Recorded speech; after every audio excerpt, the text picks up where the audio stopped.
Chapter 23, The Illusion of Scarcity. Nature is a self-sustaining, self-renewing system.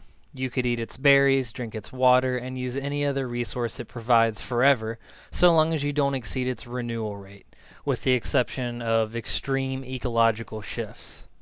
That's how life has been here so long. There has to be some kind of stability and structure to nature that allowed life to progress to this point. Nature can change. If there ever was a true enemy, it would be events like earthquakes, tsunamis, meteors, or any other ecologically damning phenomena. Life will be lost, but life can adapt.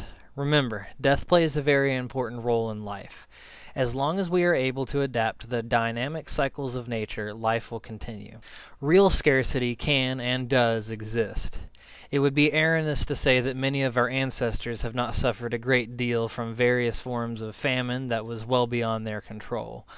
Consider the harsh environment of the Eskimo tribes. Before modern technology reached them, there was little they could do when famine struck. Sometimes food would be scarce. It wasn't uncommon during these times of struggle for the elderly to ask others of the tribe to assist them in a suicide for the benefits of the tribe. If there was ever a clear-cut case of cooperation being chosen over defection for the sake of the group, then this would be a case to consider. Today, technical solutions have increased the quality of our lives. The reason why your life is much easier than the European kings who froze in their castles during winter is because of scientific inquiry. Fertilizer is arguably the one key factor that allowed our population to explode over the last century and a half. Today, we have abundance. Much of the scarcity that does exist today is artificial. Abundance may very well be a natural order of the universe. The more we deviate from that order, the more perceived scarcity that we will find. There is a term called absolute zero. Theoretically, it's the coldest that matter can get on the temperature scale. Temperature is a measure of how quickly the molecules of any system is vibrating. Try rubbing your hands together really fast. You get heat.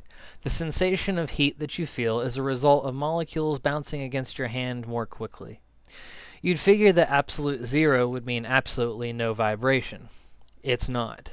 There is still a vibration on the quantum level. The quantum level is simple once it gets explained. Quantum mechanics is the study of the smallest measurements that we can make. So let's say that there is still a tiny vibration at absolute zero.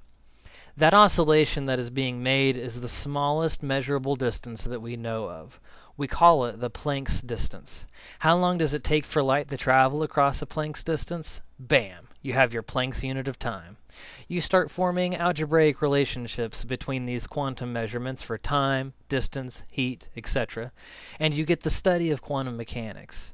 So why is there still some form of kinetic energy found at absolute zero? A man by the name of Nassim Haramein proposes some new ideas for the field of physics to consider. All subatomic particles spin. This is what gives them charge in the electromagnetic positive-negative sense of the word. What keeps them spinning? Modern physics holds the view that the Big Bang provided the original force to give all matter its spin mechanic. The reason the spin does not slow down is because it spins in a frictionless environment. Haramein has a different view. He believes that the vacuum of space itself is fundamentally energized. There is a relationship between the energy of the vacuum and certain structures that maintain spin for these structures. The energy Haramein is referring to is something called zero-point energy. Many researchers would love to understand how to tap into this naturally occurring ground state energy. It would be almost the same idea of tapping into the naturally occurring water cycle. You set up a dam that captures some of the kinetic motion of the water movement. You get to transform some of that movement into electricity. You get to power the world. A common rebuttal to the idea that the ground state couldn't possibly be infinitely energized has to do with the law of conservation of energy. Energy cannot be created or destroyed. However, further examination shows this law applies to something called a closed system. A closed system is something that has no interaction with the rest of the universe at all. Oddly enough, there has never been a closed system observed in reality. How fundamental can a law be if one of its main components and its wording has never been known to exist? Hermine believes that the universe is infinite in scale. There is no such thing as the smallest particle. You can keep building bigger machines to find smaller particles if you want, but you will just keep finding smaller and smaller particles. Likewise, the universe is infinitely large. We only get to see as far as light travels, and light has only traveled so far since light began its journey. This limits how far we can observe into the darkness of space. If this is all true, then the universe is fractal in nature. There are similar patterns of matter reoccurring at infinite scales. That would mean any single point in space would contain an infinite amount of information within it. A fractal, infinite universe would also mean that there is no such thing as a closed system. Every scale of matter would in some way have a feedback system between its neighboring scales. This could be an explanation for why there is always some form of energy at ground state. James Redfield's Celestine prophecy talks about the illusion of scarcity in a different way. Redfield discusses how we unconsciously compete for energy in our relationships with others. You could interpret this energy as love, attention, affection, creativity, and more. He says that we draw it from each other while protecting ourselves from others trying to draw it from us. This can create a culture of competition over this energy. However, Redfield believes that there is an abundance of this energy if we choose to look for it within the infinite universe. The reason I brought up the physics portion first was to give a possible explanation for what Redfield is talking about. By loving ourselves and creating our own esteem, we do not require to get that support from others. We create our own feedback system. Redfield goes on to say that we have created control dramas, which are old patterns and behaviors we use to control the flow of our relationships with others.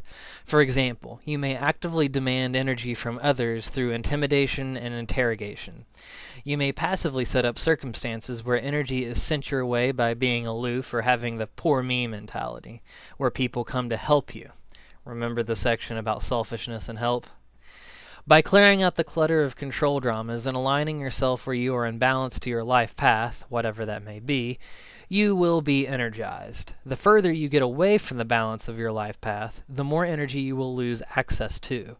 This realization can bring us clarity to what scarcity really is. The abundance was always there. It was our lack of knowledge that prevented us from accessing this abundance. The Eskimo tribes of long past didn't know how to endure a famine without having to make a great sacrifice. Imagine living in a culture where zero-point energy was readily accessible. From that perspective, we may see how self-evident it is that scarcity is truly an illusion. It is ignorance that prevents our realization of that abundance. With this idea in mind, it is not difficult to see the value in developing a love of knowledge.